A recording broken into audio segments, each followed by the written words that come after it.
ಓಂ ಶ್ರೀ ಗಣೇಶಾಯ ನಮಃ. ಓಂ ಶ್ರೀ ಗುರುಭ್ಯೋ ನಮಃ. ನಮಃ ಸೂರ್ಯ ಚಂದ್ರ ಮಂಗಳ ಬುಧ ಚ ಗುರು ಶುಕ್ರ ಶನಿಭ್ಯಶ್ಚ ರಾಹವೇ ಕೇತವೇ ನಮಃ. ಜಪ ಕುಸುಮ ಸಂಕಾಶಂ ಕಾಶ್ಯಪೇಯಂ ಮಹಾದಿತಿಂ ತಮೋರಿಂ ಸರ್ವ ಪಾಪಘ್ನಂ ಪ್ರಣತೋಸ್ಮಿ ದಿವಾಕರಂ. ಭಾಸ್ಕರಾಯ ವಿದ್ಮಹೇ ದಿವಾಕರಾಯ ಧೀಮಹಿ ತನ್ನೋ ಸೂರ್ಯ ಪ್ರಚೋದಯಾತ್. ನಮಸ್ತೆ. ಆಸ್ಟ್ರೋ ಆಚಾರ್ಯ ಗುರೂಜಿ ವಾಹಿನಿಗೆ ತಮಗೆಲ್ಲರಿಗೂ ಆದರದ ಸ್ವಾಗತ. ವಾಹಿನಿಯ ನಿರಂತರ ವೀಕ್ಷಿಸಿ ಪ್ರೋತ್ಸಾಹಿಸಿ ಸಬ್ಸ್ಕ್ರೈಬ್ ಮಾಡುವಂಥ ತಮಗೆಲ್ಲರಿಗೂ ಅನಂತ ಧನ್ಯವಾದಗಳನ್ನು ಸಲ್ಲಿಸುತ್ತಾ ಇವತ್ತಿನ ವಿಶೇಷ ಕಾರ್ಯಕ್ರಮ ಸೂರ್ಯದೇವರ ಸಿಂಹರಾಶಿಯ ಪ್ರವೇಶದ ವಿಶ್ಲೇಷಣೆಗೆ ಸ್ವಾಗತ. ಇದೇ ಆಗಸ್ಟ್ 17ರಂದು ಸಿಂಹ ಸಂಕ್ರಾಂತಿ ಅಥವಾ ಸೂರ್ಯನು ತನ್ನ ರಾಶಿ ಪಥವನ್ನು ಬದಲಿಸಿ ಸಿಂಹ ರಾಶಿಯನ್ನು ಪ್ರವೇಶಿಸುವಂತಹ ಘಟನೆ ಜರುಗುತ್ತೆ. ಪ್ರತಿ ತಿಂಗಳಿಗೊಮ್ಮೆ ಸೂರ್ಯನ ಒಂದು ರಾಶಿ ಪರಿವರ್ತನೆ ಆಗ್ತಾ ಇರುತ್ತೆ. ಆ ರಾಶಿ ಪರಿವರ್ತನೆ ಮಾಡುವಂಥ ಸಂಧಿ ಕಾಲವನ್ನು ಸಂಕ್ರಾಂತಿ ಅಥವಾ ಸಂಕ್ರಮಣ ಕಾಲ ಎಂದು ಕರೆಯುತ್ತಾರೆ. 12 ಸಂಕ್ರಮಗಳು ಒಂದು ವರ್ಷದಲ್ಲಿ ಸಂಭವಿಸುತ್ತದೆ. ಆಯಾ ರಾಶಿಗೆ ಪ್ರವೇಶಿಸುವ ಹೆಸರಿನಿಂದ ಆ ಮಾಸವನ್ನು ಅಥವಾ ಸೌರಮಾನದ ಮಾಸವನ್ನು ಕರೆಯುವಂಥ ಪದ್ಧತಿ. ಉದಾಹರಣೆಗೆ ಅಲ್ಲಿ ಸೂರ್ಯನು ಮಕರ ರಾಶಿಗೆ ಪ್ರವೇಶಿಸಿದ ಬಳಿಕ ಬರುವಂತಹ ತಿಂಗಳು ಮಕರ ಮಾಸ ಆಗುತ್ತೆ. ಸೂರ್ಯನು ಈಗ ಸಿಂಹ ರಾಶಿಗೆ ಪ್ರವೇಶಿಸಿದ ಬಳಿಕ ಬರುವಂತಹ ಒಂದು ತಿಂಗಳು ಸಿಂಹ ಮಾಸ ಆಗಿ ಪರಿವರ್ತನೆ ಆಗುತ್ತೆ. ಚಾಂದ್ರಮಾನ ಮತ್ತು ಸೌರಮಾನ ಎರಡೂ ಪದ್ಧತಿಯ ಆಚರಣೆ ನಮ್ಮ ದೇಶದಲ್ಲಿ ಪುರಾಣ ಕಾಲದಿಂದಲೂ ಇದೆ.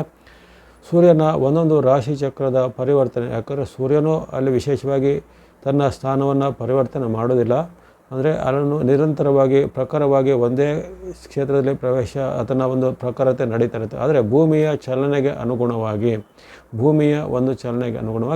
ರಾಶಿ ಚಕ್ರಗಳ ಪರಿವರ್ತನೆ ಭಾಸ ಆಗುತ್ತೆ.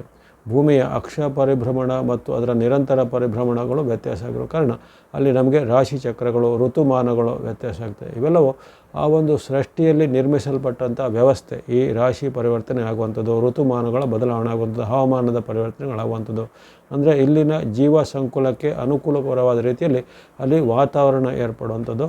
ಸೂರ್ಯನ ದೂರ, ಭೂಮಿಯ ದೂರ, ಇದು ಹಾಗೆ ಇಲ್ಲಿ ಜೀವಿಯ ಇರುವಿಕೆಗೆ ಸಹಾಯ ಆಗುತ್ತೆ.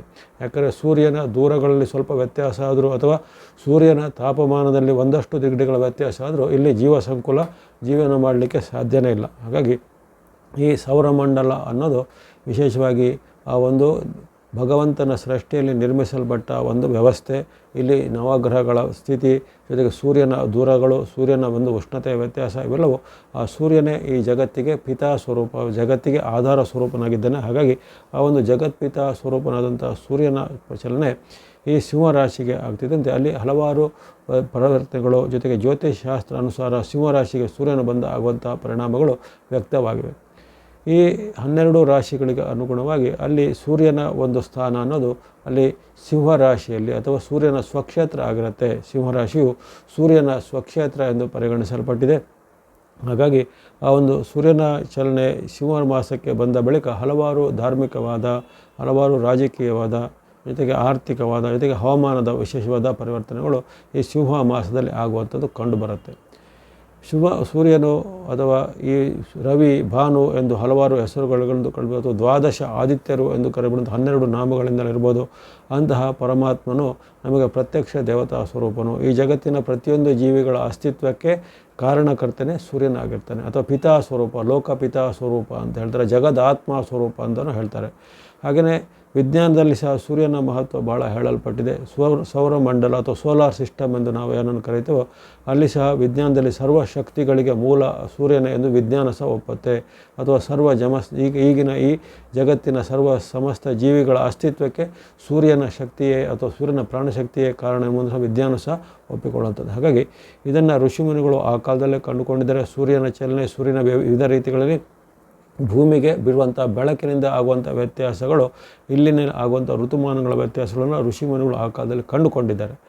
ಸಿಂಹ ಮಾಸದಲ್ಲಿ ಸೂರ್ಯನ ಕಿರಣಗಳು ವಿಶೇಷವಾಗಿ ಭೂಮಿಯಲ್ಲಿ ವಿಶೇಷವಾಗಿ ಈ ರಾಜಕೀಯ ವಿಚಾರಗಳಿಗೆ ಹಲವಾರು ಉತ್ತಮ ಫಲಿತಾಂಶಗಳು ಆಗುವಂಥದ್ದು, ಧಾರ್ಮಿಕ ವಿಚಾರಗಳಿಗೆ ಉತ್ತಮ ಫಲಿತಾಂಶ ಆಗುವಂಥದ್ದು, ಜೊತೆಗೆ ಹಿಂದೆ ಆಗಿದಂತಹ ಕೆಲವು ಅಚಾತುರ್ಯದ ಘಟನೆಗಳು ಈಗ ಅವೆಲ್ಲವೂ ಕರೆಕ್ಷನ್ ಆಗಿ ಉತ್ತಮ ಆಗುವಂಥದ್ದು, ಜೊತೆಗೆ ಜನರಿಗೆ ವಿಶೇಷವಾದ ಧಾರ್ಮಿಕವಾದ ಮಹತ್ವ, ಆಧ್ಯಾತ್ಮಿಕ ಮಹತ್ವಗಳು ಈ ಕಾಲದಲ್ಲಿ ಸ್ವಲ್ಪ ಜಾಗೃತಿ ಆಗುವಂಥದ್ದು. ಹಾಗೆಯೇ ಆರೋಗ್ಯ ಸುಧಾರಣೆ, ಜೊತೆಗೆ ಆರ್ಥಿಕತೆಯ ಸುಧಾರಣೆ, ವ್ಯಾಪಾರಗಳ ಸುಧಾರಣೆ ಆಗುವಂಥದ್ದು, ಕೃಷಿ ಚಟುವಟಿಕೆ, ಉದ್ಯಮ ಅಥವಾ ಈ ವ್ಯಾಪಾರಗಳಲ್ಲಿ ಸಹ ಹಲವಾರು ಧನಾತ್ಮಕವಾದ ಬದಲಾವಣೆಗಳಾಗುವಂಥದ್ದು. ಜನರ ಮನಸ್ಸಿನಲ್ಲಿ ಒಂದು ಇಚ್ಛಾಶಕ್ತಿ, ಅಂದರೆ ಮನಸ್ಸಿನಲ್ಲಿ ಇಚ್ಛಾಶಕ್ತಿ ಇದ್ದಾಗ ಮಾತ್ರ ಅಲ್ಲಿ ಅದು ಕ್ರಿಯಾಶಕ್ತಿ ಅಥವಾ ಕರ್ಮಶಕ್ತಿಯಾಗಿ ಪರಿವರ್ತನೆ ಆಗುತ್ತೆ. ಮನುಷ್ಯ ಲೋಕದಲ್ಲಿ ಪ್ರತಿಯೊಬ್ಬರಿಗೂ ಮನಯವ ಮನುಷ್ಯಾಣಂ ಕಾರಣಂ ಬಂಧ ಮೋಕ್ಷ ಅಂತ ಹೇಳಿದರೆ, ಹಾಗಾಗಿ ಮನಸ್ಸಿನ ಮೇಲೆ ಉತ್ತಮವಾದ ಪ್ರತಿಕ್ರಿಯೆಗಳು ಈ ಸಿಂಹ ಮಾಸದಲ್ಲಿ ಆಗುತ್ತೆ. ಆತನಿಗೆ ಒಂದು ಧನಾತ್ಮಕವಾದ ಶಕ್ತಿ ಬರುವಂಥದ್ದು, ಸಾಮಾಜಿಕವಾದ ಕೆಲಸ ಕಾರ್ಯಗಳನ್ನು ಮಾಡುವಂಥ ಹುಮ್ಮಸ್ಸು ಬರುವಂಥದ್ದು, ಧಾರ್ಮಿಕವಾದ ಜಾಗೃತಿ ಮನಸ್ಸಲ್ಲಿ ಮೂಡುವಂಥದ್ದು. ಈ ಧರ್ಮ, ಸಮಾಜ, ಜೊತೆಗೆ ಪರಿಸರ, ಜೊತೆಗೆ ನಮ್ಮ ಒಂದು ಸಮತೋಲನ ಅನ್ನೋದು ಒಂದಕ್ಕೊಂದು ಲಿಂಕ್ ಅಥವಾ ಒಂದಕ್ಕೊಂದು ಬೆಸೆದುಕೊಂಡಿದೆ. ಹಾಗಾಗಿ ಶಿವ ಮಾಸದಲ್ಲಿ ಹಲವಾರು ಇಂತಹ ಒಂದು ಲಿಂಕ್ಗಳಲ್ಲಿ ಈ ಸಮನ್ವಯ ಅಥವಾ ಹಾರ್ಮೋನಿ ಅಂತ ಏನು ಹೇಳ್ತೇವೆ, ಹಾರ್ಮೋನಿಯಸ್ ಡೆವಲಪ್ಮೆಂಟ್ ಅಂತ ವಿಜ್ಞಾನ ಹೇಳುತ್ತೆ. ಅದನ್ನು ಈ ಧಾರ್ಮಿಕ ಭಾಷೆಯಲ್ಲಿ ಅದನ್ನು ಒಂದು ವಿಶ್ವಚೇತನದ ಒಂದು ಸಮತೋಲನ ಅಂತ ಹೇಳ್ತಾರೆ. ಹಾಗಾಗಿ ಈ ವಿಶ್ವಚೇತನವಾದ ಸೂರ್ಯನು ಈ ಸಿಂಹ ಮಾಸದಲ್ಲಿ ಹಲವಾರು ಉತ್ತಮ ಕೆಲಸ ಕಾರ್ಯಗಳಿಗೆ ಆತನು ಕಾರಕನಾಗ್ತಾನೆ. ಸಿಂಹ ಮಾಸದಲ್ಲಿ ಸಾಂಸಾರಿಕವಾಗಿಯೂ ಜೊತೆಗೆ ಆರ್ಥಿಕವಾಗಿಯೂ ಹಲವಾರು ಉತ್ತಮ ಪ್ರಕ್ರಿಯೆಗಳಾಗ್ತವೆ. ಇವೆಲ್ಲವೂ ಸಾರ್ವಜನಿಕ ಫಲ. ಯಾಕಂದರೆ ರಾಶಿಗಳ ಮೇಲೆ ಸೂರ್ಯನು ಯಾವ ರೀತಿ ಫಲ ಕೊಡ್ತಾನೆ ಅದು ಮುಂದೆ ಹೇಳ್ತೇನೆ. ಆದರೆ ಪ್ರತಿಯೊಂದು ಗ್ರಹಗಳ ಪರಿವರ್ತನೆ ಆದಾಗ ಅಥವಾ ಪ್ರತಿಯೊಂದು ಸೂರ್ಯನ ರಾಶಿ ಪರಿಮಾಣ ಆದಾಗ ಅದರಲ್ಲಿ ತನ್ನದೇ ಆದ ಸಾರ್ವಜನಿಕ ಫಲಗಳು ವ್ಯಕ್ತವಾಗ್ತವೆ.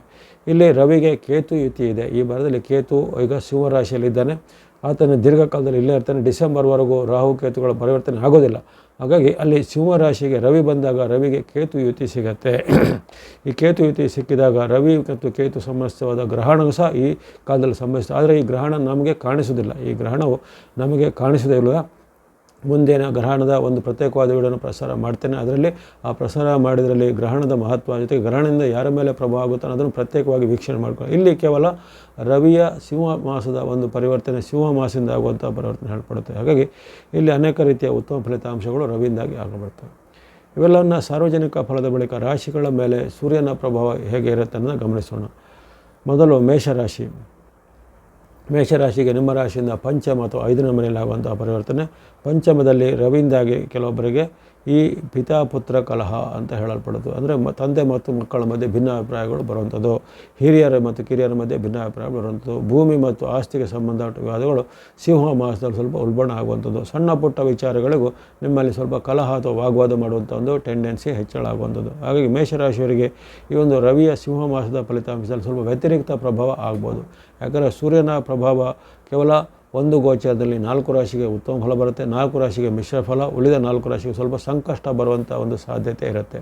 ಹಾಗಾಗಿ ಇಲ್ಲಿ ನಿಮಗೆ ಸ್ವಲ್ಪ ಮಿಶ್ರ ಫಲಗಳ ಸಾಧ್ಯತೆ ಬರುತ್ತೆ. ಕಲಹ, ವಾಗ್ವಾದ, ಮಾತಿನ ಚಕಮಕಗಳು ಹೆಚ್ಚಳಾಗುವಂಥದ್ದು, ಮನಸ್ಸಲ್ಲಿ ಸ್ವಲ್ಪ ಭೀತಿ ಆವರಣ ಆಗುವಂಥದ್ದು, ಜೊತೆಗೆ ಯಾವುದೇ ಕೆಲಸ ಕಾರ್ಯಗಳು ಸ್ವಲ್ಪ ನಿಮಗೆ ನಿಧಾನಗತಿಯ ಫಲಿತಾಂಶ ಬರ್ಬೋದು. ಸಾಡೆಸಾತಿಯ ಪ್ರಭಾವ ನಿಮ್ಮ ಮೇಲೆ ಇರುವ ಕಾರಣ ಮೇಷರಾಶಿಯವರಿಗೆ ಈ ಒಂದು ಸಿಂಹ ಮಾಸದಲ್ಲಿ ಸ್ವಲ್ಪ ಅಷ್ಟೊಂದು ಉತ್ತಮ ಫಲಗಳು ಹೇಳ್ಪಡೋದಿಲ್ಲ. ವೈಯಕ್ತಿಕ ಜೀವನದಲ್ಲೂ, ಬಾಂಧವ್ಯದ ವಿಚಾರದಲ್ಲೂ, ಕೌಟುಂಬಿಕ ವಿಚಾರದಲ್ಲೂ ಸ್ವಲ್ಪ ಅನೇಕ ಬೇಸರ ತರುವಂಥ ಘಟನೆಗಳು ಆಗ್ಬೋದು. ಮನಸ್ಸಲ್ಲಿ ಸ್ವಲ್ಪ ಚಿಂತೆ, ಬೇಜಾರು ಹೆಚ್ಚಳ, ಒಂದು ನಿದ್ರಾಹೀನತೆ, ನಿದ್ದೆ ಕಡಿಮೆ ಆಗುವಂಥ ಸಾಧ್ಯತೆ ಕಂಡು ಬರ್ಬೋದು. ಹಾಗಾಗಿ ಕೊನೆಗೆ ಹೇಳತಕ್ಕಂಥ ರವಿಗೆ ಸಂಬಂಧಿತವಾದ ಶ್ಲೋಕ, ಪ್ರಾರ್ಥನೆ ಅಥವಾ ಪರಿಹಾರದ ದಾನ ಧರ್ಮದ ಮಾರ್ಗಗಳನ್ನು ಈ ಮೇಷರಾಶಿಯರು ಅನುಸರಿಸಬೇಕಾಗಿದೆ. ಮಿಶ್ರ ಫಲದ ಸೂಚನೆ ನಿಮಗೆ ಈ ಆಗಸ್ಟ್ 17ರಿಂದ ಸೆಪ್ಟೆಂಬರ್ 16ರವರೆಗೆ, ಯಾಕಂದರೆ 1 ತಿಂಗಳುಗಳ ಕಾಲ ಇರುವಂಥದ್ದು ಸಿಂಹರಾಶಿಯಲ್ಲಿ. ಆ 1 ತಿಂಗಳ ಅವಧಿಯಲ್ಲಿ ನಿಮಗೆ ಪಂಚಮದ ಪ್ರಭಾವ ಬೀರುವ ಕಾರಣ ಅನೇಕ ರೀತಿಯ ವ್ಯತ್ಯಾಸಗಳಾಗ್ಬೋದಾಗಿದೆ. ಕೊನೆಗೆ ಹೇಳುವಂಥ ಪರಿಹಾರ ಮಾರ್ಗಗಳನ್ನು ಅನುಸರಿಸಬೇಕಾಗುತ್ತೆ ಮೇಷದವರು. ಮುಂದೆ ವೃಷಭ ರಾಶಿ. ವೃಷಭ ರಾಶಿಗೆ ಚತುರ್ಥ ಸ್ಥಾನ, ನಿಮ್ಮ ಸ್ಥಾನದಲ್ಲಿ ಸುಖ ಸ್ಥಾನದಲ್ಲಿ ರವಿಯ ಪ್ರಲಾಭ ಮಿಶ್ರ ಫಲವನ್ನು ಹೇಳಲ್ಪಡುತ್ತದೆ. ಇಲ್ಲಿ ನಿಮಗೆ ಆರ್ಥಿಕವಾಗಿಯೂ ಜೊತೆಗೆ ಆರೋಗ್ಯ ವಿಚಾರವಾಗಿ ಏನೂ ತೊಂದರೆ ಇಲ್ಲ. ಆದರೆ ವೈಯಕ್ತಿಕ ವಿಚಾರ, ಬಾಂಧವ್ಯದ ವಿಚಾರ, ನಡವಳಿಕೆ ವಿಚಾರ ಅಥವಾ ಇತರರು ನಿಮ್ಮನ್ನು ನೋಡುವಂಥ ವಿಚಾರದಲ್ಲಿ ಸ್ವಲ್ಪ ವ್ಯತ್ಯಾಸಗಳಾಗ್ತವೆ. ಹಾಗಾಗಿ ಇಲ್ಲಿ ಸ್ವಲ್ಪ ಬಂಧು ಮಿತ್ರರಲ್ಲಿ ಸ್ವಲ್ಪ ವ್ಯತ್ಯಾಸಗಳಾಗುವಂಥದ್ದು, ಬಂಧು ಮಿತ್ರರು ನಿಮ್ಮನ್ನು ದ್ವೇಷ ಮಾಡೋದು ಅಥವಾ ಬಂಧು ಮಿತ್ರರು ನಿಮ್ಮ ಒಂದು ಬೇಕು ಬೇಡಗಳಿಗೆ ಸ್ಪಂದಿಸದೇ ಇರುವಂತಹ ಘಟನೆಗಳಾಗುತ್ತೆ. ಜೊತೆಗೆ ಮನಸ್ಸಲ್ಲಿ ಸ್ವಲ್ಪ ಅತೃಪ್ತಿ, ಹತಾಶೆಯ ಘಟನೆಗಳಾಗುವಂಥದ್ದು, ಯಾವುದೇ ಕೆಲಸ ಕಾರ್ಯಗಳು ನಿಧಾನವಾದ ಫಲಿತಾಂಶ, ನಿಮ್ಮ ಸಹೋದ್ಯೋಗಿಗಳು ಅಥವಾ ಸಹೋದರರು ಸಹ ನಿಮ್ಮ ಒಂದು ಬೇಕು ಬೇಡಗಳಿಗೆ ಸ್ಪಂದನೆ ಮಾಡಿರುವಂಥದ್ದು, ಅದು ನಿಮ್ಮನ್ನು ಒಂದು ವಿರುದ್ಧವಾಗಿ ಅರ್ಥ ಮಾಡಿಕೊಳ್ಳೋದು, ಅಪಾರ್ಥ ಮಾಡುವುದು ಅಂತ ಹೇಳ್ತಾರೆ. ಹಾಗಾಗಿ ಮಿಸ್ಅಂಡರ್ಸ್ಟ್ಯಾಂಡಿಂಗ್, ಈ ಕಾಲದಲ್ಲಿ ಭಾಳಷ್ಟು ಮಿಸ್ಅಂಡರ್ಸ್ಟ್ಯಾಂಡಿಂಗ್ ಇರುತ್ತೆ. ಬಂಧುಗಳಲ್ಲಿ, ಮಿತ್ರರಲ್ಲಿ ಅಥವಾ ಸಹೋದರಲ್ಲಿ ಅಥವಾ ಮನೆಯ ಸದಸ್ಯರಲ್ಲಿ ಅಥವಾ ನಿಮ್ಮ ಸಹೋದ್ಯೋಗಿಗೆ ಕಲೀಗ್ಸ್ಗಳಲ್ಲಿ ಸಹ ಇರುತ್ತೆ. ಮನಸ್ಸಿಗೆ ಬೇಜಾರಾಗುವಂಥ ಘಟನೆ, ನಿಮಗೆ ಸಾರ್ವಜನಿಕವಾಗಿ ಅವಮಾನವಾಗುವಂಥ ಘಟನೆ ಆಗ್ಬೋದು. ಸರ್ಕಾರಿ ಕೆಲಸ, ಕೋರ್ಟ್ ಕಚೇರಿ ಕೆಲಸ ಕಾರ್ಯಗಳು ನಿಧಾನ ಆಗುವಂಥದ್ದು ಅಥವಾ ಅಲ್ಲಿ ಸ್ವಲ್ಪ ಅಡೆತಡೆಗಳು ಬರುವಂಥದ್ದು ಇವೆಲ್ಲ ಆಗುತ್ತೆ. ಹಾಗಾಗಿ ನಿಮಗೆ ಸ್ವಲ್ಪ ಹತಾಶೆ, ನಿರಾಶೆ, ಮನಸ್ಸಲ್ಲಿ ಸ್ವಲ್ಪ ಕ್ಲೇಶ, ಚಿಂತೆಗಳು ಹೆಚ್ಚಳ ಆಗುತ್ತೆ, ಒತ್ತಡನೂ ಹೆಚ್ಚಳ ಆಗುವಂಥ ಸಾಧ್ಯತೆ ಇರುತ್ತೆ. ಹಾಗಾಗಿ ಮನಸ್ಸು, ನಡವಳಿಕೆ, ಬಾಂಧವ್ಯದ ಮೇಲೆ ಇಷ್ಟೇ ನಿಮಗೆ ಸೂರ್ಯನ ಅಡ್ಡ ಪ್ರಮಾಣ ಇರುತ್ತೆ. ಅದರ ಹೊರತು ಆರೋಗ್ಯ, ಹಣಕಾಸು, ಉದ್ಯೋಗ, ವೃತ್ತಿಯಲ್ಲಿ ಅಂಥದ್ದೇನೂ ಅಡ್ಡ ಪರಿಣಾಮಗಳಿರೋದಿಲ್ಲ. ಹಾಗಾಗಿ ಮಿಶ್ರ ಫಲದ ಸೂಚನೆ ಇರುವ ಕಾರಣ ಕೊನೆಗೆ ಹೇಳ್ತಕ್ಕಂಥ ರವಿಗೆ ಸಂಬಂಧಿತವಾದ ಶ್ಲೋಕ ಪ್ರಾರ್ಥನೆ ಅಥವಾ ಅಂಥ ದೇವತಾ ಪ್ರಾರ್ಥನೆಗಳನ್ನು ನೀವು ಮಾಡ್ಬೋದಾಗಿದೆ. ಇನ್ನೊಂದು ವಿಚಾರ ಏನಂದರೆ ಎಲ್ಲ ರಾಶಿಗೂ ಅನ್ವಯ ಆಗುವಂತೆ ನೀವು ಪ್ರತಿನಿತ್ಯ ಯಾವುದೇ ರೀತಿಯ ದೇವತಾ ಪ್ರಾರ್ಥನೆ ಶ್ಲೋಕ ಅಥವಾ ನಿಮ್ಮ ಒಂದು ಜಪತಪ ಅನುಷ್ಠಾನ ಏನಾದ್ರು ಮಾಡ್ತಾ ಇರ್ತಾರೆ ಅಂಥವ್ರು ಈ ಒಂದು ಚಲನೆಗಳಿಂದ ಅಷ್ಟೊಂದು ಆತಂಕ ಭಯ ಪಡುವಂಥದ್ದೇನಿಲ್ಲ. ಅದಕ್ಕೆ ಅನುಗುಣವಾಗಿ ಪರಿಹಾರ ನಿಮ್ಮ ಭಕ್ತಿ ಮಾರ್ಗದಲ್ಲೇ ಖಂಡಿತ ಆಗುತ್ತೆ. ಇನ್ನು ಮಿಥುನ ರಾಶಿಗೆ ಈ ವಿಶೇಷವಾಗಿ ಉತ್ತಮ ಫಲ. ನಿಮ್ಮ ರಾಶಿಯಿಂದ ತೃತೀಯದಲ್ಲಿ ಸೂರ್ಯನ ಪರಿವರ್ತನೆ ಆರೋಗ್ಯವನ್ನು, ಸುಖವನ್ನು, ಲಾಭವನ್ನು, ಜೀವನ ಕೊಡ್ತದೆ. ಜೊತೆಗೆ ದೀರ್ಘಕಾಲದ ಕನಸು ನನಸಾಗುವಂಥದ್ದಾಗಲಿ, ವ್ಯಾಪಾರ ಉದ್ಯಮದಲ್ಲಿ ಹೆಚ್ಚಿನ ಲಾಭಗಳು ಬರುವಂಥದ್ದಿರುತ್ತೆ. ಗುರುಬಲದ ಅನುಕೂಲತೆ ನಿಮಗೆ ಇದೇ ಕಾಲದಲ್ಲಿರುವ ಕಾರಣ ಅಲ್ಲಿ ವಿಶೇಷವಾದ ಲಾಭ, ಜಯ, ಸುಖ, ಸ್ಥಾನಮಾನ ಸಿಗುತ್ತೆ. ಕೆಲವರಿಗೆ ಉದ್ಯೋಗ ಸಿಗುವಂಥದ್ದು, ಇನ್ನು ಕೆಲವರಿಗೆ ಶುಭ ಕಾರ್ಯಗಳು, ಮದುವೆ ಮುಂಜಿ ಫಿಕ್ಸ್ ಆಗುವಂಥದ್ದು ಅಥವಾ ಸರ್ಕಾರದ ಕೆಲಸ ಕಾರ್ಯಗಳು ಆಗುವಂಥದ್ದು. ಕೆಲವೊಬ್ಬರಿಗೆ ವಿದ್ಯಾರ್ಥಿ ಯುವಕರು ಸಾಧಕರಿದ್ದರೆ ನಿಮಗೆ ನಿಮ್ಮ ಒಂದು ಈ ಕಾಂಪಿಟೇಟಿವ್ ಎಕ್ಸಾಮಲ್ಲಿ ಸಕ್ಸಸ್ ಬರುವಂಥದ್ದು ಅಥವಾ ಉನ್ನತ ಶಿಕ್ಷಣದ ಸೀಟು ಸಿಗುವಂಥ ಅವಕಾಶ ಇರುತ್ತೆ. ದೂರ ಪ್ರಯಾಣ ಮಾಡುವಂಥ ಅವಕಾಶ, ವಿದೇಶ ಪ್ರಯಾಣ ಮಾಡುವಂಥ ಅವಕಾಶ ಒದಗಿ ಬರ್ಬೋದು. ಇನ್ನು ಕೆಲವರಿಗೆ ಮನೆ, ಭೂಮಿ, ಯಂತ್ರ, ವಾಹನ ಕೊಡುವಂಥ ಅವಕಾಶವೂ ಒದಗಿ ಬರುತ್ತೆ.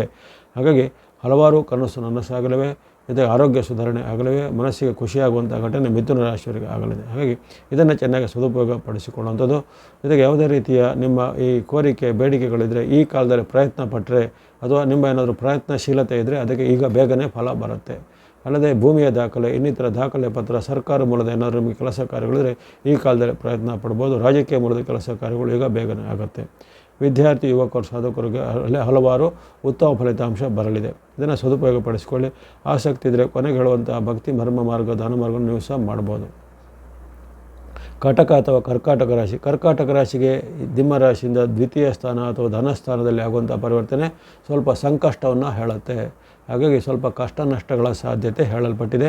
ಅಲ್ಲಿ ನಿಮಗೆ ಹಣಕಾಸಿನ ನಷ್ಟ ಆಗುವಂಥದ್ದು, ಆರೋಗ್ಯದಲ್ಲಿ ಸಹ ತೊಂದರೆಗಳು ಬರುವಂಥದ್ದು, ಕಣ್ಣು, ಕಿವಿ, ಮೂಗು, ಗಂಟಲಿಗೆ ಸಂಬಂಧಪಟ್ಟ ಸಮಸ್ಯೆ, ಅಲರ್ಜಿಯಂಥ ಸಮಸ್ಯೆಗಳು ಕಾಣಿಸ್ಕೋಬೋದು. ಅಥವಾ ಈ ಹವಾಮಾನ ವೈಪರೀತ್ಯದಿಂದ ಶೀತ, ನೆಗಡಿ, ಜ್ವರಾದಿಗಳು ಸಹ ಕಂಡು ಬರ್ಬೋದಾಗಿದೆ. ಹಾಗಾಗಿ ಆರೋಗ್ಯದ ಕಡೆಗೆ ಗಮನ ಬೇಕು.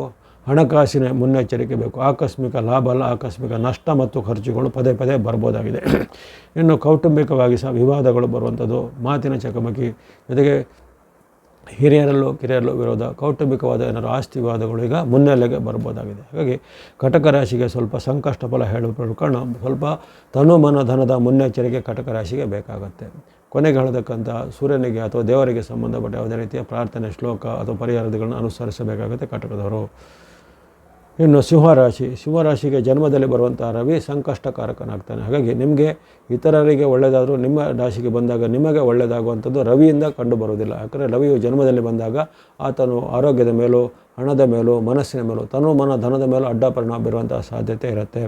ಹಾಗಾಗಿ ಆರೋಗ್ಯವನ್ನು ಮೊದಲು ಕಾಪಾಡಿಕೊಳ್ಬೇಕು. ಯಾರಿಗೆ BP, ಶುಗರು, ಹೃದಯ ಸಂಬಂಧಿ ಕಾಯಿಲೆ ಅಥವಾ ಇನ್ನಿತರ ಆರ್ಗನ್ ಅಂದರೆ ಅಂಗಾಂಗಗಳಿಗೆ ಸಂಬಂಧ ಅಂದರೆ ಲಿವರ್, ಕಿಡ್ನಿ ಅಂತೆಲ್ಲ ಹೇಳ್ತೇವೆ, ಅಂಥ ಸಮಸ್ಯೆ ಇದ್ದವು ಅಂಥವ್ರು ಖಂಡಿತವಾಗಿಯೂ ನಿಮ್ಮ ಮುನ್ನೆಚ್ಚರಿಕೆ ಸೂಕ್ತ ತಪಾಸಣೆ ಮಾಡಬೇಕು. ಯಾಕಂದರೆ ಈ ತಿಂಗಳಲ್ಲಿ ಅವೆಲ್ಲವೂ ಸ್ವಲ್ಪ ಹೆಚ್ಚಳ ಆಗ್ಬೋದು ಅಥವಾ ಆಕಸ್ಮಿಕವಾಗಿ ನೀವು ಅನಾರೋಗ್ಯಕ್ಕೆ ತುತ್ತಾಗ್ಬೋದು. ಹಾಗಾಗಿ ಸೂಕ್ತವಾದ ಮುನ್ನೆಚ್ಚರಿಕೆ ಮತ್ತು ಸಕಾಲದ ಔಷಧೋಪಚಾರ, ಚಿಕಿತ್ಸೆ, ತಪಾಸಣೆಯನ್ನು ಖಂಡಿತ ಮಾಡಬೇಕಾಗತ್ತೆ. ಇನ್ನು ಯುವಕರು, ವಿದ್ಯಾರ್ಥಿ ಸಾಧಕರು ಇದ್ದರೆ ಅವರ ಒಂದು ಸಾಧನೆಗೆ ಸ್ವಲ್ಪ ಅಡೆತಡೆಗಳು ಬರುವಂಥದ್ದು, ಮೇಲಾಧಿಕಾರಿಗಳ ಕಿರುಕುಳ ಅಥವಾ ನಿಮಗೆ ಇತರ ಅಸಹಕಾರ ಭಾವನೆಗಳು ಬರ್ಬೋದು. ಪ್ರಯತ್ನದಲ್ಲಿ ವೈಫಲ್ಯಗಳು ಅಥವಾ ಸೋಲುಗಳು ಉಂಟಾಗುವ ಸಾಧ್ಯತೆ, ಕೋರ್ಟ್ ಕಚೇರಿ ಕೆಲಸ ಸ್ವಲ್ಪ ಹಿನ್ನಡೆ ಆಗುವಂಥದ್ದು, ಮನಸ್ಸಿಗೆ ಬೇಜಾರಾಗುವಂಥ ಘಟನೆ, ಮಾತಿನ ಚಕಮಕಿ, ಕಲಹ, ವಾಗ್ವಾದಗಳು ಆಗುವಂಥದ್ದು. ಅದೇ ರೀತಿ ಕೆಲವೊಬ್ಬರಿಗೆ ಸ್ಥಾನ ಚಲನೆ ಅಥವಾ ಅನಿರೀಕ್ಷಿತವಾದ ಟ್ರಾನ್ಸ್ಫರ್ಗಳು ಸಹ ಕೆಲವರಿಗೆ ಆಗ್ಬೋದು. ಹಾಗಾಗಿ ಒಟ್ಟಿನಲ್ಲಿ ಈ ವಿದ್ಯಾರ್ಥಿಗಳು, ಯುವಕರು, ಸಾಧಕರು ಅಥವಾ ವರ್ಕ್ ಮಾಡುವಂಥವ್ರು ಯಾರು ಇರ್ಬೋದು, ನಿಮ್ಮ ವರ್ಗದಲ್ಲಿ ನಿಮಗೆ ಸ್ವಲ್ಪ ಅಹಿತಕರವಾದ ಘಟನೆ ಅನುಭವಕ್ಕೆ ಬರುತ್ತೆ. ಮನೆಯಲ್ಲಿ ಸಹ ನೆಮ್ಮದಿಯ ಸ್ವಲ್ಪ ಕೊರತೆ ಆಗುತ್ತೆ, ಬಂಧು ಬಾಂಧವರಲ್ಲಿ ಸಹ ನೆಮ್ಮದಿಯ ಕೊರತೆ ಆಗುತ್ತೆ. ಹಾಗಾಗಿ ನೀವು ತನು ಮನ ಧನದ ಎಚ್ಚರಿಕೆ, ಆರೋಗ್ಯದ ರಕ್ಷಣೆ, ಹಣಕಾಸಿನ ಭದ್ರತೆ ಇವೆಲ್ಲವನ್ನು ಖಂಡಿತ ಗಮನಿಸಬೇಕಾಗುತ್ತೆ. ಕೊನೆಗೆ ಹೇಳತಕ್ಕಂಥ ಸೂರ್ಯನಿಗೆ ಸಂಬಂಧಿಸಿದ ಶ್ಲೋಕ, ಪ್ರಾರ್ಥನೆ ಅಥವಾ ಪರಿಹಾರ ಮಾರ್ಗಗಳನ್ನು ಅನುಸರಿಸಬೇಕಾಗುತ್ತೆ ಸಿಂಹದವರು. ಇನ್ನು ಕನ್ಯಾ ರಾಶಿಗೂ ಹಾಗೆ ಸ್ವಲ್ಪ ಸಂಕಷ್ಟ ಫಲನ ಹೇಳ್ಪಡುವಂಥ ಸ್ಥಾನದಲ್ಲಿ ನೀವಿದ್ದೀರಾ. ನಿಮ್ಮ ರಾಶಿಯಿಂದ ವ್ಯಯಸ್ಥಾನ 12ನೇ ಮನೆ ಆಗಿರೋ ಕಾರಣ ಆಕಸ್ಮಿಕ ನಷ್ಟ ಕಷ್ಟಗಳಾಗ್ಬೋದು. ಗುರುಬಲದ ರಕ್ಷಣೆ ನಿಮಗೆ ಇದ್ದೇ ಇರುತ್ತೆ, ಆ ಬಗ್ಗೆ ಚಿಂತಿಸಬೇಕಿಲ್ಲ. ಆದರೆ ಈ ಸಾಂಕೇತಿಕವಾಗಿ ರವಿಯಿಂದ ಆಗುವ ಅಡ್ಡ ಪರಿಣಾಮ ನಿಮ್ಮ ಮೇಲೂ ಪ್ರಭಾವ ಬೀರಲಿದೆ. ಹಾಗಾಗಿ ಸ್ವಲ್ಪ ಹಣಕಾಸಿನ ಬಗ್ಗೆ ಎಚ್ಚರವನ್ನು ಗಮನಿಸಬೇಕು. ಮಾತು ನಡವಳಿಕೆಯಲ್ಲಿ ತುಂಬ ಎಚ್ಚರಿಕೆ ಬೇಕು. ಯಾಕಂದರೆ ಈಗ ಕಲಹ ವಾಗ್ವಾದಗಳು ಹೆಚ್ಚಳ ಆಗುತ್ತೆ. ಮನೆಯ ಸದಸ್ಯರಲ್ಲಿರ್ಬೋದು, ತಂದೆ ಮಕ್ಕಳ ಮಧ್ಯೆ, ಗಂಡ ಹೆಂಡತಿ ಮಧ್ಯೆ, ಸೋದರರ ಮಧ್ಯೆ ಅಥವಾ ಹಿರಿಯ ಅಧಿಕಾರಿಗಳ ಜೊತೆಗೆ ಎಲ್ಲದರಲ್ಲೂ ಸ್ವಲ್ಪ ವಾಗ್ವಾದ, ಕಲಹ ಆಗುತ್ತೆ, ಅವಮಾನ ಆಗುವಂಥ ಘಟನೆ ಆಗುತ್ತೆ. ಅಥವಾ ನಿಮ್ಮ ಮೇಲೆ ಆರೋಪ ಪ್ರತ್ಯಾರೋಪ, ದೂರು, ಕಂಪ್ಲೇಂಟ್ಗಳೆಲ್ಲ ಬರ್ಬೋದು. ಸರ್ಕಾರದಿಂದ ನಿಮಗೆ ದಂಡನೆ ವಿಧಿಸುವಂತಹ ಘಟನೆಗಳು ಆಗ್ಬೋದು. ಹಾಗಾಗಿ ಯಾವುದೇ ರೀತಿಯ ಕಾನೂನು ಉಲ್ಲಂಘಿಸುವ ಕೆಲಸ ಕಾರ್ಯಕ್ಕೆ ಕೈ ಹಾಕಬಾರ್ದು. ವ್ಯವಹಾರ ವ್ಯಾಪಾರದಲ್ಲಿ ಸ್ವಲ್ಪ ನಷ್ಟ ಕಷ್ಟಗಳು ಬರ್ತಿರುವ ಕಾರಣ ಯಾವುದೇ ರೀತಿಯ ನೀವು ಆತುರಪಟ್ಟು ನಿರ್ಧಾರವನ್ನು ಆರ್ಥಿಕವಾಗಿ ತೆಗೆದುಕೊಳ್ಬಾರ್ದು. ದೊಡ್ಡ ಮೊತ್ತದ ಸಾಲ ಕೊಡೋದು ಪಡೆಯೋದು ಸಹ ಮಾಡಲಿಕ್ಕೆ ಅಷ್ಟು ಒಳ್ಳೆಯದಲ್ಲ. ಪ್ರತಿಯೊಂದು ಕೆಲಸ ಕಾರ್ಯದಲ್ಲಿ ಸಹ ನಿಧಾನಗತಿ ವಿಳಂಬಗಳಾಗ್ಬೋದು. ಕೋರ್ಟ್ ಕಚೇರಿ ಕೆಲಸದಲ್ಲಿ ಸಹ ಹಾಗೆ ನಿಮಗೆ ವಿರುದ್ಧವಾದ ಫಲಿತಾಂಶಗಳು ಆಗ್ಬೋದು. ಹಾಗಾಗಿ ಇವೆಲ್ಲವನ್ನು ಗಮನದಲ್ಲಿಟ್ಕೊಂಡು ಸ್ವಲ್ಪ ತಾಳ್ಮೆ ವಹಿಸಬೇಕಾಗುತ್ತೆ. ಗುರುಬಲದ ರಕ್ಷಣೆ ಇದ್ದರೂ ಸಹಿತ ಈಗ ಸಾಂಕೇತಿಕವಾಗಿ ಅಲ್ಲದಿದ್ದರೂ ಕೆಲವೊಂದು ಸ್ವಲ್ಪ ಗಂಭೀರ ಸಮಸ್ಯೆಗಳು ಸಹ ಬರ್ಬೋದಾಗಿದೆ. ಕೊನೆಗೆ ಹೇಳತಕ್ಕಂಥ ಸೂರ್ಯನಿಗೆ ಸಂಬಂಧಿತ ಶ್ಲೋಕ ಪ್ರಾರ್ಥನೆ ಅಥವಾ ಪರಿಹಾರಗಳನ್ನು ಅನುಸರಿಸಬೇಕಾಗ್ಬೋದು ಈ ಕನ್ಯಾದವರು. ತುಲಾರಾಶಿಗೆ ಅದ್ಭುತವಾದ ಲಾಭ ಸ್ಥಾನದ ಲಾಭ ಪಡೆಯುವಂಥ ಏಕೈಕ ರಾಶಿ ತುಲಾರಾಶಿ ಆಗಿರುತ್ತೆ. ನಿಮ್ಮ ರಾಶಿಯಿಂದ 11ನೇ ಮನೆ ಅಥವಾ ಲಾಭದಲ್ಲಿರುವಂಥ ಸೂರ್ಯನು ನಿಮಗೆ ಲಾಭವನ್ನು, ಜಯವನ್ನು, ಸುಖವನ್ನು ಕೊಡ್ತಾನೆ. ಮನ ಧನದಲ್ಲಿ ವಿಶೇಷವಾದ ಉತ್ತಮ ಫಲ ಬರುತ್ತೆ. ಸರ್ಕಾರ ಕೆಲಸ, ಕೋರ್ಟ್ ಕಚೇರಿ ಕೆಲಸ ಎಲ್ಲ ಕ್ಷಿಪ್ರವಾಗಿ ಆಗುತ್ತೆ. ರಾಜಕೀಯ ಸ್ಥಾನಮಾನಗಳು ಸಿಗ್ಬೋದು. ಉನ್ನತ ಸ್ಥಾನಮಾನ, ಬಡ್ತಿ, ಪ್ರಮೋಷನ್ಗಳು ಉದ್ಯೋಗಸ್ಥರಿಗೆ ಸಿಗ್ಬೋದು. ಉದ್ಯೋಗ ರಹಿತರಿಗೆ ಉದ್ಯೋಗ ಸಿಗುವಂಥ ಅವಕಾಶ. ಮದುವೆ ಮುಂಜೆ ಒಂದು ಆಸಕ್ತರಿಗೆ ಅಂಥ ಮದುವೆಗಳು ಫಿಕ್ಸ್ ಆಗ್ಬೋದು. ಮನೆ ಭೂಮಿ ಕೊಳ್ಳುವಂಥವರಿಗೆ ಮನೆ ಭೂಮಿ ಅವಕಾಶಗಳು ಬರ್ಬೋದು. ಜೊತೆಗೆ ವಿಶೇಷವಾದ ಗೌರವ, ಸ್ಥಾನಮಾನ, ಸನ್ಮಾನಗಳು ಸಹ ಕೆಲವೊಬ್ಬರಿಗೆ ಸಿಗ್ಬೋದು. ಹಾಗಾಗಿ ಹಲವಾರು ಉತ್ತಮ ಫಲಿತಾಂಶಗಳು ನಿಮಗೆ ಎಲ್ಲ ಕ್ಷೇತ್ರದಲ್ಲೂ ಸಿಗಲಿದೆ. ಕೌಟುಂಬಿಕ ವಾತಾವರಣ ಉತ್ತಮ ಇರುತ್ತೆ. ಬಂಧು ಮಿತ್ರರ ಜೊತೆಗೆ ಬಾಂಧವ್ಯ ಸಹ ಉತ್ತಮ ಇರುತ್ತೆ. ಎಲ್ಲ ಪ್ರಯತ್ನದಲ್ಲಿ ಸಫಲತೆ, ಸಕ್ಸಸ್ ರೇಟ್ ಭಾಳ ಅದ್ಭುತವಾಗಿರುತ್ತೆ. ವಿದ್ಯಾರ್ಥಿ, ಯುವಕರು, ಸಾಧಕರಿಗೆ ಸಹ ಉತ್ತಮ ಫಲಿತಾಂಶ ಇದೆ. ಇದನ್ನು ಸದುಪಯೋಗಪಡಿಸ್ಕೊಳ್ಳಿ. ಆಸಕ್ತಿ ಉಳ್ಳವರು ಕೊನೆಗೆ ಹೇಳ್ತಕ್ಕಂತಹ ರವಿಗೆ ಸಂಬಂಧಿಸಿದ ದೇವತಾ ಶ್ಲೋಕ ಪ್ರಾರ್ಥನೆಗಳನ್ನು ನೀವು ಸಹ ಮಾಡ್ಬೋದು. ಇನ್ನು ವೃಶ್ಚಿಕ ರಾಶಿಗೂ ಅದ್ಭುತವಾಗಿ ಕರ್ಮಸ್ಥಾನದಲ್ಲಿ ಆಶೀರ್ವಾದ ಮಾಡಿದಂಥ ರವಿ ಈ ಬಾರಿ ನಿಮಗೆ ಗುರುಬಲದ ಜೊತೆಗೆ ಸೂರ್ಯನ ವಿಶೇಷವಾದ ಕೃಪೆ ಇರುವ ಕಾರಣ ದೀರ್ಘಕಾಲದ ಕನಸು ನನಸಾಗುತ್ತೆ. ಉದ್ಯೋಗ ರಹಿತರಿಗೆ ಉದ್ಯೋಗ ಸಿಗುತ್ತೆ, ಅಥವಾ ಈಗಾಗಲೇ ಉದ್ಯೋಗದಲ್ಲಿ ಇರುವಂಥವರಿಗೆ ಉನ್ನತ ಹುದ್ದೆಯ ಸ್ಥಾನಮಾನ ಅಥವಾ ಉನ್ನತ ಕಂಪನಿಯಲ್ಲಿ ಹುದ್ದೆ ಸಿಗುವಂಥದ್ದು. ಜೊತೆಗೆ ರಾಜಕೀಯ ಮೂಲದ ಲಾಭಗಳು ಆಗುವಂಥದ್ದು. ರಾಜಕೀಯ ಕ್ಷೇತ್ರದಲ್ಲಿರೋರಿಗೆ ಅವರೊಂದು ಉನ್ನತ ಸ್ಥಾನಮಾನಗಳು ಸಿಗುವಂಥದ್ದು. ಜೊತೆಗೆ ಸರ್ಕಾರ ಮೂಲ, ಕೋರ್ಟ್ ಕಚೇರಿಗೆ ಮೂಲದ ಕೆಲಸ ಕಾರ್ಯಗಳು ಕ್ಷಿಪ್ರವಾಗಿ ಆಗುವಂಥದ್ದು. ದೂರ ಪ್ರಯಾಣ, ಪ್ರವಾಸ ಅಥವಾ ವಿದೇಶ ಪ್ರಯಾಣದ ಅವಕಾಶ. ಕೆಲವರಿಗೆ ವಿದೇಶಿ ಸಂಸ್ಥೆಗಳಲ್ಲಿ ಉದ್ಯೋಗ ಸಿಗುವಂಥದ್ದು. ವಿದೇಶ ಮೂಲದ ವಿದ್ಯಾಭ್ಯಾಸಕ್ಕೆ ಅವಕಾಶ ಸಿಗುವಂಥದ್ದು. ಬಂಧು ಮಿತ್ರರ ಜೊತೆಗೆ ಬಾಂಧವ್ಯ ಚೆನ್ನಾಗಿರುತ್ತೆ. ಶುಭ ಕಾರ್ಯಗಳ ಪ್ರಯತ್ನ ಯಶಸ್ಸು. ಮದುವೆ ಮುಂಜಿ ಫಿಕ್ಸ್ ಆಗುವಂಥದ್ದು. ಮನೆ ಭೂಮಿ ಅವಕಾಶ. ಈ ರೀತಿ ಏನಾದರೂ ನಿಮ್ಮ ಗುರಿ ಅಥವಾ ಕನಸಿದೆ ಅದನ್ನೀಗ ಮುಟ್ಲಿಕ್ಕೆ ಈ ಗುರುವಿನ ಜೊತೆಗೆ ರವಿ ಸಹ ನಿಮ್ಮ ಕೈ ಜೋಡಿಸಿದ್ದಾನೆ. ವಿಶೇಷವಾದ ಲಾಭ, ಸ್ಥಾನಮಾನಗಳು, ಪವಾಡ ಸದೃಶವಾದ ಹಲವಾರು ಫಲಿತಾಂಶಗಳು ನಿಮ್ಮ ಪರವಾಗಿ ಬರಲಿವೆ. ಕೌಟುಂಬಿಕ ವಾತಾವರಣ ಉತ್ತಮ, ಆರೋಗ್ಯ ಉತ್ತಮ, ಹಣಕಾಸು ಉತ್ತಮ ಇರುತ್ತೆ. ಇದನ್ನು ಚೆನ್ನಾಗಿ ಅರಿತು ಸದುಪಯೋಗ ಪಡಿಸಿಕೊಳ್ಳಿ ವೃಶ್ಚಿಕ ರಾಶಿಯವರು. ಅಪರೂಪಕ್ಕೆ ಸಿಗುವಂಥದ್ದು ಈ ಕರ್ಮಸ್ಥಾನದಲ್ಲಿ ಗುರು ಅನುಗ್ರಹದ ಜೊತೆಗೆ ಸಿಗುವಂಥದ್ದು 12 ವರ್ಷಗಳಿಗೊಮ್ಮೆ, ಜೊತೆಗೆ ಕೆಲವೊಮ್ಮೆ 1 ವರ್ಷದಲ್ಲಿ 1 ಬಾರಿ ಮಾತ್ರ ಸಿಗುವಂಥ ಅವಕಾಶ ಬಂದಿದೆ. ಅದನ್ನು ಸದುಪಯೋಗ ಪಡಿಸಿಕೊಳ್ಳಿ. ಆಸಕ್ತಿ ಉಳ್ಳವರು ಕೊನೆಗೆ ಹೇಳ್ತಕ್ಕಂಥ ರವಿಗೆ ಸಂಬಂಧಿಸಿದ ದೇವತಾ ಶ್ಲೋಕ ಪ್ರಾರ್ಥನೆ ಇತ್ಯಾದಿಗಳನ್ನು ಮಾಡ್ಬೋದು. ಧನುರಾಶಿಗೆ ನಿಮ್ಮ ರಾಶಿಯಿಂದ 9ನೇ ಸ್ಥಾನದಲ್ಲಿ ಆಗುವಂಥ ಮಿಶ್ರ ಫಲಗಳ ಸೂಚನೆ. ಅಂದರೆ ತುಂಬ ಕೆಟ್ಟದೇನೂ ಆಗೋದಿಲ್ಲ. ಕೆಲವೊಂದು ಸಾಂಕೇತಿಕವಾದ ಅತೃಪ್ತಿಯ ಘಟನೆಗಳು ಆಗ್ಬೋದು. ಬಂಧು ಮಿತ್ರರಲ್ಲಿ ವೈರತ್ವಗಳು ಬರುವಂಥದ್ದು. ಬಂಧುಗಳು ನಿಮ್ಮನ್ನು ವಿರೋಧ ಮಾಡುವಂಥದ್ದು, ಅಥವಾ ಮಿತ್ರರು ನಿಮಗೆ ದ್ರೋಹ ಮಾಡುವಂಥ ಘಟನೆಗಳು ಆಗುವಂಥದ್ದು. ದುಃಖದ ಏನಾದರೂ ಸಂದೇಶಗಳು, ಸಮಾಚಾರಗಳು ಬರುವಂಥದ್ದು. ಅದು ಯಾವುದೇ ಪ್ರಯತ್ನದಲ್ಲಿ ಸ್ವಲ್ಪ ನಿಧಾನಗತಿಯ ಫಲಿತಾಂಶ ಅಥವಾ ವಿರುದ್ಧ ಫಲಿತಾಂಶಗಳು ಆಗುವಂಥದ್ದೆಲ್ಲ ಆಗುತ್ತೆ. ಆರ್ಥಿಕ ಮತ್ತು ಆರೋಗ್ಯದ ಮೇಲೆ ಏನು ತೊಂದರೆ ಇಲ್ಲ, ಅವೆಲ್ಲ ಚೆನ್ನಾಗಿರುತ್ತೆ. ಹಣಕಾಸು, ಆರೋಗ್ಯ ಎಲ್ಲ ಉತ್ತಮ. ಆದರೆ ವೈಯಕ್ತಿಕ ವಿಚಾರ, ಬಾಂಧವ್ಯ, ಮನಸ್ಥಿತಿಯ ಮೇಲೆ ಸ್ವಲ್ಪ ಅಡ್ಡ ಪರಿಣಾಮ ವಿರುದ್ಧ ಅಥವಾ ದುಃಖವನ್ನು ಕೊಡುವಂಥ ಕೆಲವು ಘಟನೆಗಳು, ಬೇಜಾರಾಗುವಂಥ ಘಟನೆಗಳು ಆಗ್ಬೋದು. ಅದನ್ನು ಸ್ವಲ್ಪ ನಿಯಂತ್ರಣ ಮಾಡಿಕೊಳ್ಳಿ. ಇನ್ನು ಪತಿ ಪತ್ನಿಯರ ಬಾಂಧವ್ಯ, ತಂದೆ ಮಕ್ಕಳ ಬಾಂಧವ್ಯ ಸ್ವಲ್ಪ ಹುಳಿ ಹಿಂಡುವ ಘಟನೆಗಳಾಗುತ್ತೆ. ಅದನ್ನು ಸ್ವಲ್ಪ ನಿಯಂತ್ರಣ ಮಾಡ್ಕೋಬೇಕು. ಸಿಟ್ಟನ್ನು, ಅಹಮನ್ನು ಸ್ವಲ್ಪ ನೀವು ಬದಿಗಿಟ್ಟು ಸ್ವಲ್ಪ ತಾಳ್ಮೆಯನ್ನು ವಹಿಸಬೇಕಾಗತ್ತೆ. ಅದರ ಹೊರತು ಹೆಚ್ಚಿನ ಅಡ್ಡ ಪರಿಣಾಮಗಳು ನಿಮ್ಮ ಮೇಲೆ ಇರುವುದಿಲ್ಲ. ಕೊನೆಗೆ ಹೇಳ್ತಕ್ಕಂಥ ರವಿಯ ಸಂಬಂಧಿತ ಶ್ಲೋಕ ಪ್ರಾರ್ಥನೆ, ದೇವತಾ ಪ್ರಾರ್ಥನೆ ಮಾಡ್ಬೋದು. ಇನ್ನು ಮಕರ ರಾಶಿಗೆ ಸ್ವಲ್ಪ ಸಂಕಷ್ಟ ಪಡುವಂಥ ಸ್ಥಾನ. ಅಷ್ಟಮದಲ್ಲಿ ರವಿಯ ಪರಿವರ್ತನೆ ಆಗುವಂಥದ್ದು. ಹಾಗಾಗಿ ಮಕರ ರಾಶಿಯವರು ಸ್ವಲ್ಪ ಮುನ್ನೆಚ್ಚರಿಕೆ ವಹಿಸಬೇಕಾಗತ್ತೆ. ನಿಮಗೆ ಶನಿ ಸಹ ಈಗ ವಕ್ರಗತಿಯಲ್ಲಿರೋ ಕಾರಣ ಶನಿ ಮಹಾರಾಜನ ವಿಶೇಷವಾದ ರಕ್ಷಣೆ ಅಷ್ಟೇನೋ ಈಗ ಈ ಕಾಲದಲ್ಲಿ ಆಗ್ತಾಯಿಲ್ಲ. ಈಗ ರವಿಯು ವಿರುದ್ಧವಾಗಿರೋ ಕಾರಣ ಅಷ್ಟಮದಲ್ಲಿ ಬರೋದು ಆರೋಗ್ಯದ ಮೇಲೆ ಗಂಭೀರ ಅಡ್ಡ ಪರಿಣಾಮ ಬರ್ಬೋದು. ಹಾಗಾಗಿ ಆರೋಗ್ಯದ ರಕ್ಷಣೆ, ಶರೀರ ಮಾಧ್ಯಮ, ಖಲೋಧರ್ಮ ಸಾಧನ ಅಂತ ಎಲ್ಲರಿಗೂ ಪದೇ ಹೇಳ್ತಾ ಇರ್ತೀನಿ. ಅಲ್ಲಿ ಯಾವುದೇ ಪರಿವರ್ತನೆ ಆಗಲಿ, ಯಾವುದೇ ಗುರುಬಲ ಬರಲಿ, ಯಾವುದೇ ರವಿ ಬಲ ಬರಲಿ ಬರದೇ ಇರಲಿ, ಅವರವರ ಒಂದು ಆರೋಗ್ಯವನ್ನು ಕಾಪಾಡಿಕೊಳ್ಳೋದು ಅವರ ಒಂದು ಮೊದಲ ಆದ್ಯತೆ. ಇದನ್ನು ನಮ್ಮ ಋಷಿಮುನಿಗಳು ಸಹ ಎಚ್ಚರ ಮಾಡಿದ್ದಾರೆ. ಹಾಗಾಗಿ ಆರೋಗ್ಯದ ಕಡೆಗಿನ ಹೆಚ್ಚಿನ ಆದ್ಯತೆ ಗಮನ ಬೇಕು. ಅಲ್ಲಿ ನಿಮ್ಮ ಸ್ವಯಂಕೃತ ಅಪರಾಧದಿಂದ, ಅಂದರೆ ನಿಮ್ಮ ಜೀವನ ಶೈಲಿಯ ಒಂದು ತಪ್ಪಾದ ಜೀವನ ಶೈಲಿಯಿಂದ ನೀವೇ ಒಂದು ಅನಾರೋಗ್ಯನ ಆಹ್ವಾನ ಮಾಡಿಕೊಳ್ಳುವಂಥ ಸಾಧ್ಯತೆ ಈ ತಿಂಗಳಲ್ಲಿ ಬರುತ್ತೆ. ಹಾಗಾಗಿ ಆರೋಗ್ಯವನ್ನು ಕಾಪಾಡಿಕೊಳ್ಳಿ. ಯಾರಿಗೆ ಒಂದು ಇನ್ನಿತರ ಒಂದು ಅನಾರೋಗ್ಯದ ಅಥವಾ ರೋಗದ ಹಿನ್ನೆಲೆ ಅಂತ ಹೇಳ್ತೇವೆ, ಹಿಸ್ಟ್ರಿ ಅಂತ ಹೇಳ್ತೇವೆ, ಹಾಗಾಗಿ ಯಾರಿಗೆ ಹೃದಯ ಸಂಬಂಧಿ ಕಾಯಿಲೆ, BP, ಶುಗರ್ ಎಲ್ಲ ಇರುತ್ತೋ ಅಂಥವ್ರು ಇನ್ನಷ್ಟು ಮುನ್ನೆಚ್ಚರಿಕೆ ವಹಿಸಬೇಕು. ಯಾಕಂದರೆ ಇವೆಲ್ಲ ರೀಡಿಂಗ್ಗಳು ಅವಾಗ ಜಾಸ್ತಿ ತೋರಿಸ್ಬೋದು. ಶುಗರ್ ಇದ್ದರೆ ಶುಗರ್ ಜಾಸ್ತಿ ತೋರಿಸ್ಬೋದು, BP ಇದ್ದರೆ BP ಹೆಚ್ಚು ತೋರಿಸ್ಬೋದು.